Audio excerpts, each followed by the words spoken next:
अस्सलाम वालेकुम फ्रेंड्स, कैसे हैं आप लोग? ठीक ठाक हैं। आज मैं कुछ डिफरेंट करना चाह रहा था। सोचा आज कुछ थोड़ी सी म्यूज़िक पे बात की जाए। म्यूज़िक जो सोल्स को जोड़ता है, जो यूनिवर्सल होता है, जिसकी कोई लैंग्वेज नहीं होती लेकिन हर लैंग्वेज उसकी होती है। तो आज मैंने सोचा कि मैं कौन सा बैंड सेलेक्ट करूं। काफ़ी सारे बैंड्स थे मेरी नज़र में, लेकिन मैंने कहा चलो पिंक फ्लॉयड से स्टार्ट करते हैं। आप में से कितने लोग होंगे जिन्होंने पिंक फ्लॉयड का नहीं सुना होगा?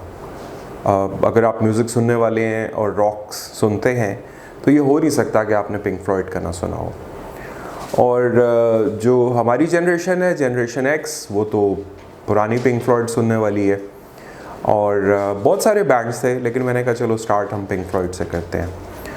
तो हमसे पहले तो जो भी था सो था, लेकिन हमने बहरहाल टीडीके के ज़माने में हमने पिंक फ्लॉयड सुनना स्टार्ट किया। टीडीके ही सब कुछ होती थी। और जो इसका वर्जन एयर होता था यहाँ पे, और एक दो शॉप्स और थी जो म्यूज़िक सेल करती थी। तो मैं आपको आज बात करना चाह रहा था कि पिंक फ्लॉयड कैसे स्टार्ट हुआ, उसके क्या हालात थे। और मे बी अगर आप पिंक फ्लॉयड सुनने वाले हैं तो आपने brick in the wall, comfortably numb, wish you were here या मनी जो गाने हैं वो सुने होंगे। लेकिन आपने कभी ये सोचा पिंक फ्लॉयड थे कौन? वो एकदम से म्यूज़िक हिस्ट्री के इतने ग्रेटेस्ट बैंड्स कैसे बन गए? और आज भी मिलियंस ऑफ पीपल जो हैं उनके गाने क्यों इतने शौक़ से सुनते हैं, हालांकि दहाइयाँ गुजर चुकी हैं इस बैंड को बने हुए। और इस बैंड को बाकी चीज़ों से क्या मुख्तलिफ करता है, और गालिबन यही चीज़ मैं आज आपको शो करना चाहता हूँ। मैंने कोशिश ये की है कि पहले पार्ट में हम ये देखें कि पिंक फ्लॉयड बना कैसे था, बैंड का नाम आया कौन सा था, इसके जो ओरिजिनल मेंबर्स थे सिड बैरेट, वो क्यों इतने इम्पॉर्टेंट थे। उसके अलावा हम ये भी देखेंगे पिंक फ्लॉयड ने कौन से ऐसे डिफ़िकल्ट इवेंट्स थे जिसने उनको चेंज कर दिया, और डेविड गिलमोर जो है बाद में आ गया। शुरू करने से पहले ये आपसे पूछना चाहूँगा कि कौन सा ऐसा गाना है पिंक फ्लॉयड का जो आप सुनना पसंद करते हैं, जो आपकी लाइफ से रिलेटेड है, जो कि वक़्त से रिलेटेड है, जो लोनलीनेस से रिलेटेड है, जो कि वॉर से रिलेटेड है, मनी से रिलेटेड है, फियर से रिलेटेड है, और सबसे बढ़ के ह्यूमन माइंड से। तो अगर आपका आंसर है कि आपने जो भी पिंक फ्लॉयड का गाना सुना है उन चीज़ों का ताल्लुक इन तमाम चीज़ों से है जिसका मैंने नाम लिया है, तो उसका मतलब है आप पिंक फ्लॉयड सुनते हैं। क्योंकि पिंक फ्लॉयड सिर्फ बैंड नहीं था, वो स्टोरी टेलर्स थे, आर्टिस्ट थे। और आज भी लाखों लोग, करोड़ों लोग जो है ना उनको सुनते हैं, और उन्होंने उन लोगों के लिए म्यूज़िक का जो कॉन्सेप्ट है वो टोटली चेंज कर दिया। आज भी लोग उनकी एल्बम सुनते हैं। जो यंग लिसनर्स जो हमारे बाद आए हैं उनके लिए तो उन्होंने म्यूज़िक बिल्कुल चेंज कर दिया। वो हर दफ़ा उनके म्यूज़िक में कोई नई चीज़ डिस्कवर करते हैं। और बहुत सारे क्रिटिक्स ये बोलते हैं कि जो पिंक फ्लॉयड है वो the most influential band of all times है। लेकिन ये सब शुरू कैसे हुआ?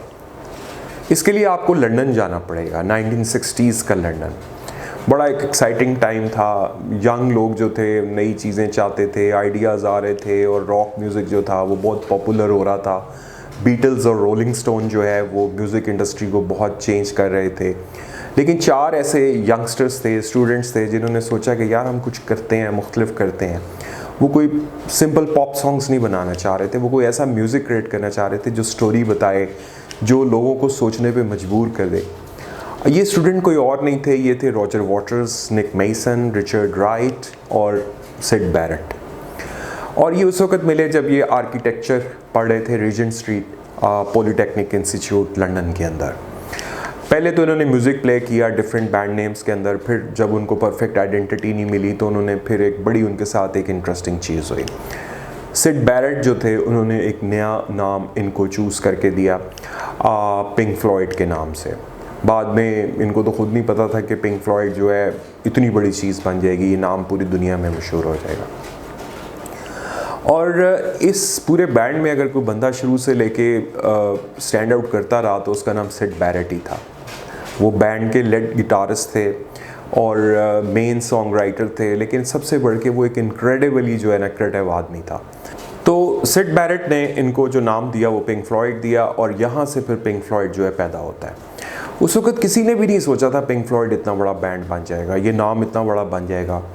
और इसके पीछे ज़ाहिर है सबसे बड़ा जो नाम खड़ा होता है वो सिड बैरेट है, और बहुत ही क्रिएटिव आदमी था। उसके जो सॉन्ग्स थे वो डिफरेंट थे, और वो गाने लिखने की बजाय लव स्टोरीज़ लिखा करते थे, ड्रीम्स के बारे में लिखा करते थे, इमेजिनेशन, चाइल्डहुड क्या होता है, स्ट्रेंज करेक्टर्स क्या होते हैं, फैंटेसी क्या होती है।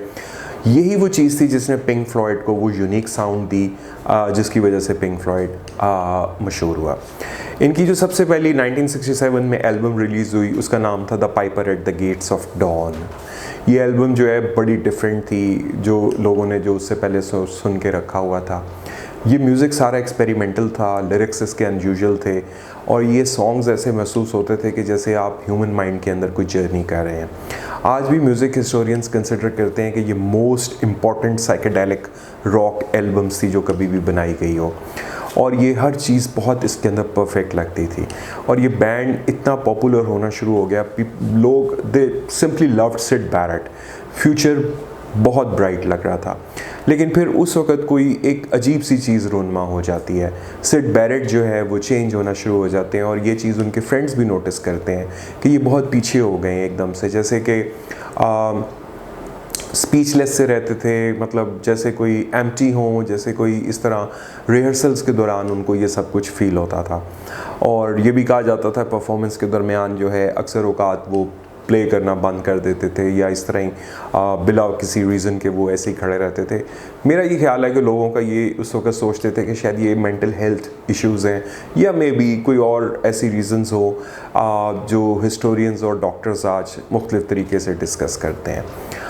लेकिन वजह चाहे कुछ भी हो, एक चीज़ बहुत क्लियर थी कि सिड बैरेट जो थे स्ट्रगल कर रहे थे, और उनका जो बैंड था वो उनकी हेल्प करना चाहता था, लेकिन उनके कॉन्सर्ट्स भी थे, उन्होंने परफॉर्म भी करना था। तो उन्होंने एक डिफ़िकल्ट डिसीजन लिया। उन्होंने एक और गिटारिस्ट को इनवाइट किया जिसका नाम था डेविड गिलमोर। इंटरेस्टिंगली डेविड जो है सिड बैरेट के पहले से ही दोस्त थे। उनका प्लान तो बड़ा सिंपल था। उन्होंने ये सोचा था कि डेविड जो है गिटार प्ले करेंगे और जो सिड है वो गाने लिखते रहेंगे।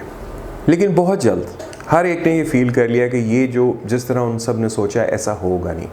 सिड की जो कंडीशन है बहुत बुरी होने लग गई थी, और फिर सबसे पिंक फ्लॉयड की जो हिस्ट्री है, उनकी अपनी हिस्ट्री है, उसके अंदर एक बड़ा इमोशनल मोमेंट आता है। और जिस वक्त ये बैंड के मेंबर्स जो हैं कॉन्सर्ट की तरफ जा रहे थे, तो इन्होंने आपस में एक दूसरे में, शायद बैंड मेंबर्स में से किसी ने एक दूसरे से पूछा होगा should we pick up Syd Barrett.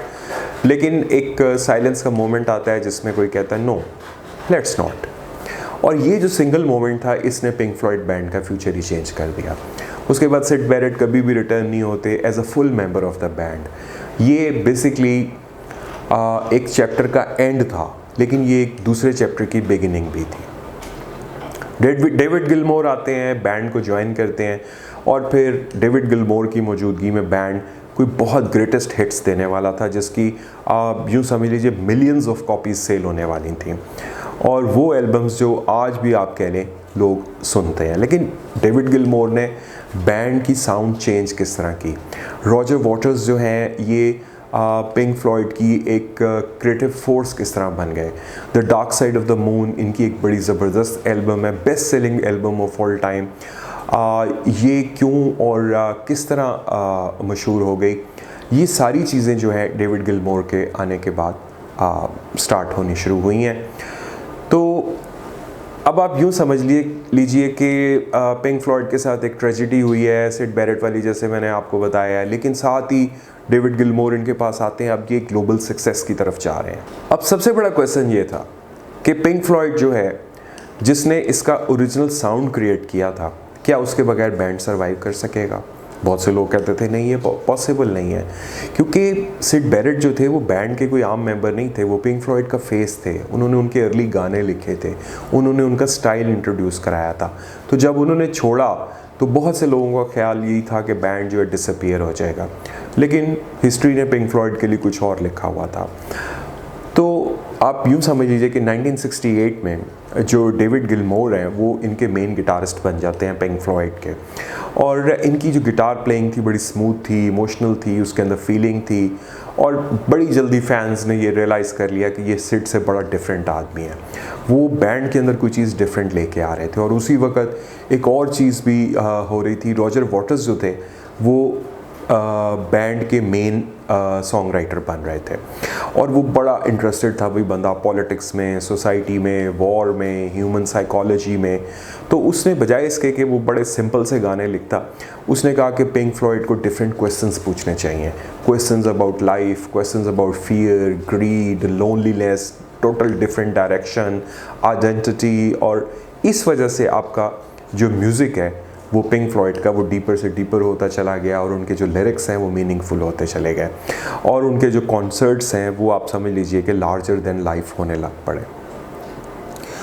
Late 60s में और अर्ली 70s में पिंक फ्लॉयड ने बहुत सारी एल्बम्स रिलीज़ की जिसके अंदर उन्होंने शो किया कि भाई बैंड जो है ना बड़ा एक्सपैंड कर रहा है और वो साउंड्स के साथ एक्सपेरिमेंट्स कर रहे थे, रिकॉर्डिंग टेक्निक्स के साथ एक्सपेरिमेंट कर रहे थे, स्टोरी टेलिंग के साथ एक्सपेरिमेंट कर रहे थे। जिस तरह की एल्बम्स थी सॉसर फुल ऑफ सीक्रेट्स और एटम हार्ट मदर और मतलब इन्होंने पिंक फ्लॉयड को बड़ा यूँ कह लीजिए कि एक म्यूज़िकल हेरिटेज दिया, एक नई आइडेंटिटी दी। और उसी दौर में एक स्पेशल सॉन्ग आता है जिसको हम इकोज़ बोलते हैं, जिसकी जो कि मेरा ख़्याल है कि अगर मैं गलत नहीं हूँ तो कोई तकरीबन 20-1 मिनट का लंबा गाना है और वो एक बड़ा ह्यूज रिस्क था उस ज़माने में, इतना लॉन्ग 20 मिनट्स का गाना जो है क्रिएट करना, प्ले करना या लेके आना। लेकिन इन्होंने ये तजर्बा किया क्योंकि उस ज़माने में जो गाने चल रहे थे वो टोटल 4 मिनट से ऊपर के नहीं होते थे। लेकिन पिंक फ्लॉयड ने कभी भी म्यूज़िक इंडस्ट्री के रूल्स को फॉलो किया ही नहीं। वो कोई नया एक्सपीरियंस क्रिएट करना चाहते थे, गाना तो वो क्रिएट कर ही नहीं रहे थे। तो इसी वजह से जो एकोज़ गाना है वो लिसनर्स को एक बिल्कुल नए इमोशनल जर्नी के ऊपर ले जाता है, जिससे ये साबित होता है कि ये सिर्फ कोई एक आम सा बैंड नहीं था, ये म्यूज़िकल स्टोरी टेलर्स बनने लग गए थे। उसके बाद 1973 आता है। ये वो दौर है जिसमें पिंक फ्लॉयड एक और एल्बम रिलीज़ करते हैं, the dark side of the moon, और किसी को भी आइडिया नहीं था कि अब क्या होने वाला है। ये जो एल्बम थी ये बहुत बड़ी सक्सेस बन गई। ये यूनाइटेड स्टेट्स में नंबर 1 पोजीशन पे चली गई, इसकी मिलियंस ऑफ कॉपीज सोल्ड हुई और इतना इनक्रेडिबल था ये सब कुछ कि ये 900 वीक्स या मेरा ख्याल है 1000 वीक्स तक बिलबोर्ड के चार्ट्स पे जमी रही। और मेरा ख्याल है कि अब तक इसकी कोई 40 से 50 मिलियन कॉपीज़ जो है पूरी दुनिया में सेल हो चुकी हैं। तो इस एल्बम को एक कौन सी चीज़ है जो इतना अमेजिंग बनाती है? जवाब बड़ा आसान सा है कि ये कुछ ऐसी चीज़ों के बारे में बात करती है जिसका ताल्लुक इंसान की ज़ात से है। जैसे मैं अक्सर आपको अपने किताबों के चैनल पे फ़िलासफ़ी की चीज़ों का जिक्र करता हूँ, उसमें टाइम की बात होती है, उसमें फ़ियर की बात होती है, मेंटल अप्रोच की बात होती है। तो इसी तरह ये जो एल्बम थी वो भी इन चीज़ों को जो है एड्रेस कर रही थी, यानी money, stress, mental health, conflict, death. और ये सिर्फ गाने नहीं थे भाई, ये कॉन्वर्सेशंस थी, कॉन्वर्सेशंस विद लाइफ आप कह लें। और इनका मेरा ख्याल है सबसे फेमस ट्रैक जो है वो टाइम के नाम से है। ये सॉन्ग हमें रिमाइंड करता है कि टाइम जो है ना मतलब यूँ कह लीजिए कि जिस तरीके से हम सोचते हैं वो उससे ज़्यादा तेज़ी से सफ़र करता है। और मेरा ख्याल है लोग सारी ज़िंदगी इंतज़ार करते हैं कोई परफेक्ट मोमेंट आएगा, और लेकिन उनको तब पता लगता है लोगों को जब कोई परफेक्ट सा मोमेंट उनके करीब से होकर गुजर जाता है। एक और बड़ा खूबसूरत गाना है जिसका नाम मनी है, वो ग्रीड की बात करता है कि लोग किस तरह जो है लोगों की लाइफ्स को ये चीज़ इन्फ्लुएंस करती है। और देखें आजकल के दौर में ये गाने का जो मैसेज है कितना रेलेवेंट लगता है। इसमें ब्रेन डैमेज के नाम से भी था ये सॉन्ग जो था, ये सिड बैरेट की जो हेल्थ इश्यूज़ थे उनको एड्रेस करता है। तो बेसिकली उसको डायरेक्टली मेंशन करने की बजाय इन्होंने उस पेन को रियलाइज़ करने की कोशिश की उस सॉन्ग के अंदर जिस पेन से कोई गुजर रहा हो। ऑब्वियसली सिड बैरेट की बात ही हो रही थी, और शायद बहुत सारे फैन समझते हैं कि ये पिंक फ्लॉयड का सबसे ज़्यादा जो इमोशनल मोमेंट्स हैं वो इसके अंदर पाए जाते हैं। लेकिन पिंक फ्लॉयड सिर्फ अपने ग्रेट सॉन्ग्स की वजह से ग्रेट नहीं हुए। उन्होंने कॉन्सर्ट जिस तरीके से उन्होंने कॉन्सर्ट्स किए मे बी शायद आपने 94 या 96 में, if I am not wrong, Division Bell के नाम से एक एल्बम आई थी जिसका कॉन्सर्ट मैंने देखा था।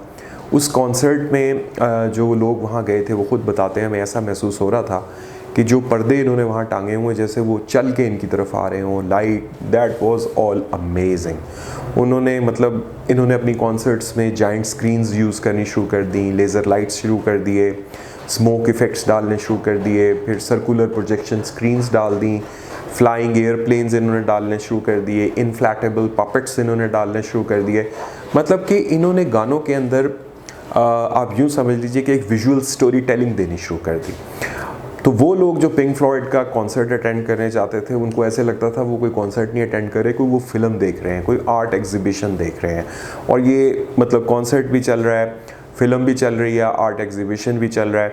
और इसी दौर में जो क्रिटिक्स थे उन्होंने पिंक फ्लॉयड को कहना शुरू कर दिया कि ये दुनिया का सबसे क्रिएटिव बैंड है। आपको पता है जैसे कामयाबी के साथ साथ चैलेंजेस भी आते हैं। जितना ये बड़े होते गए, जितना ये फेमस होते गए, डिफरेंट ऑप्शंस जो है, डिफरेंट चीज़ें सामने अपीयर होना शुरू हो गई हैं। डिफरेंट मतलब फॉर एग्ज़ाम्पल रॉजर वाटर्स जो थे वो म्यूज़िक को किसी एक डायरेक्शन की तरफ ले जाना चाह रहे थे, और जो डेविड गिलमोर थे वो डिफरेंट आइडियाज़ पे काम करना चाह रहे थे। शुरू में तो इन्होंने सारा कुछ मैनेज कर लिया, लेकिन ये जो क्रिएटिव डिफरेंसेस होते हैं यही बाद में जो है रॉक म्यूज़िक इंडस्ट्री में बहुत बड़ी स्टोरीज़ बन जाया करती हैं। बहुत बड़ी इन्होंने 2 मज़ीद एल्बम्स रिलीज़ की हैं, विश यू वर हियर, और लेटर एक और एल्बम थी द वॉल के नाम से, और इन्होंने इन एल्बम्स ने बैंड को टोटली लेजेंडरी बना दिया। लेकिन जहाँ ये सब कुछ हो रहा था वहाँ पे बैंड के अंदर इनके जो रिलेशनशिप्स थे वो भी किसी न किसी पॉइंट पे पहुँचने की कोशिश कर रहे थे।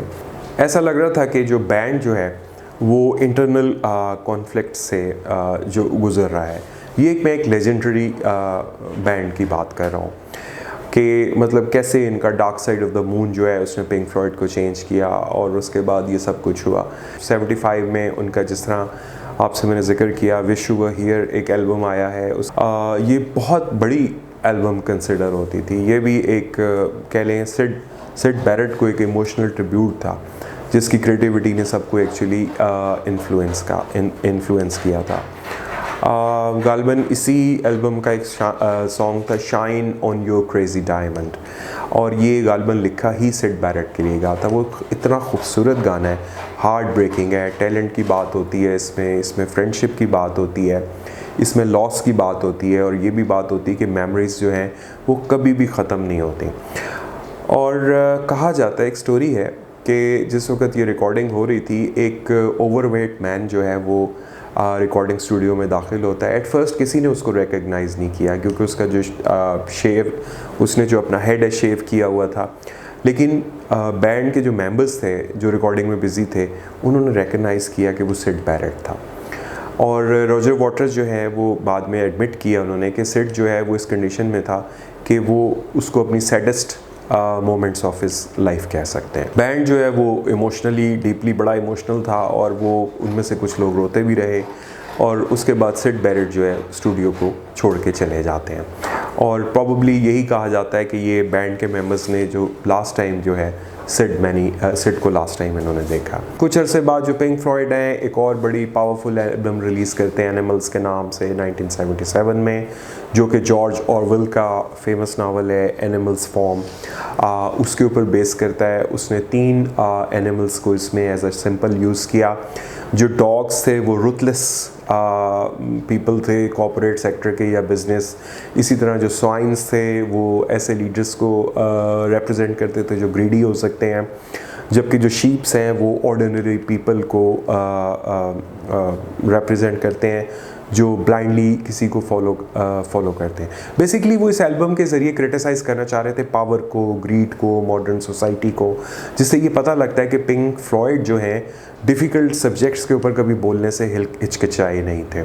और फिर उसके बाद रॉजर वाटर्स का जो सबसे बड़ा काम है द वॉल, वो अपीयर होता है, जो कि बहुत ही फेमस कॉन्सेप्ट एल्बम थी। लेकिन द वॉल इतनी मशहूर क्यों है? वो कहता था कि ये जो वॉल है ये ब्रिक्स के ऊपर नहीं बनी हुई, ये जो एल्बम है ब्रिक्स के ऊपर स्टैंड नहीं करती, like its name the Wall. वो कहता था कि ये एल्बम जो है it is made of fear, pain, loneliness, loss, emotional distance. और रॉजर वॉटर्स के मुताबिक हर जो पेनफुल आपका एक्सपीरियंस होता है वो ब्रिक बाय ब्रिक जो है ना आपकी लाइफ के अंदर ऐड इन होता जाता है, जिससे वो वॉल बनती है और वो वॉल जो हम अपनी ज़िंदगियों के इर्द गिर्द इकट्ठी कर लेते हैं। तो ये पिंक फ्लॉयड की क्रिएटिविटी आपको समझ आएगी ये कितने ज़बरदस्त और कितने क्रिएटिव लोग थे।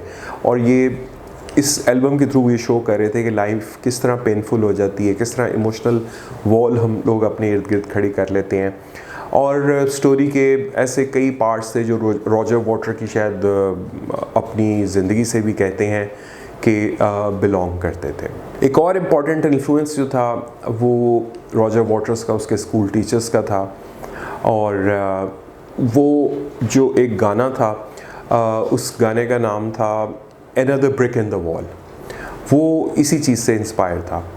और मेरा ख़्याल है कि उसकी एक लाइन थी जो मेरा ख़्याल है हर बंदे को पता होगी जो पिंक फ्लॉयड सुनने वाला है, teacher teacher we don't need no education.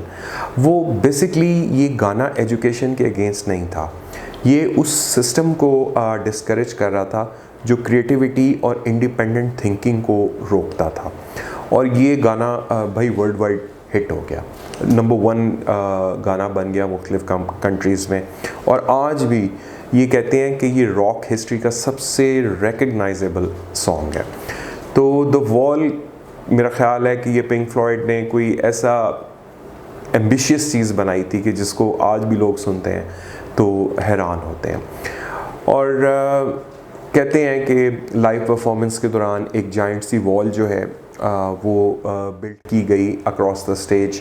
और by the end of the concert वो वॉल जो है कम्प्लीटली तामीर हो जाती है और वो जो बैंड मेंबर्स हैं या कॉन्सर्टर्स वॉल के पीछे जो है छुप जाते हैं और फिर उसके बाद ड्रामेटिकली जो है वो वॉल गिर जाती है। और इसी वजह से इनकी जो ऑडियंस है उनको इतना प्यार करते थे, इतना ज़बरदस्त समझते थे कि ये कैसे क्रिएटिव लोग हैं और जो नई नई चीज़ें हमारे सामने लेके आते हैं। तो फिर जो नेक्स्ट आपकी क्रिएटिव फोर्स है वो रॉजर वॉटर्स बन गई।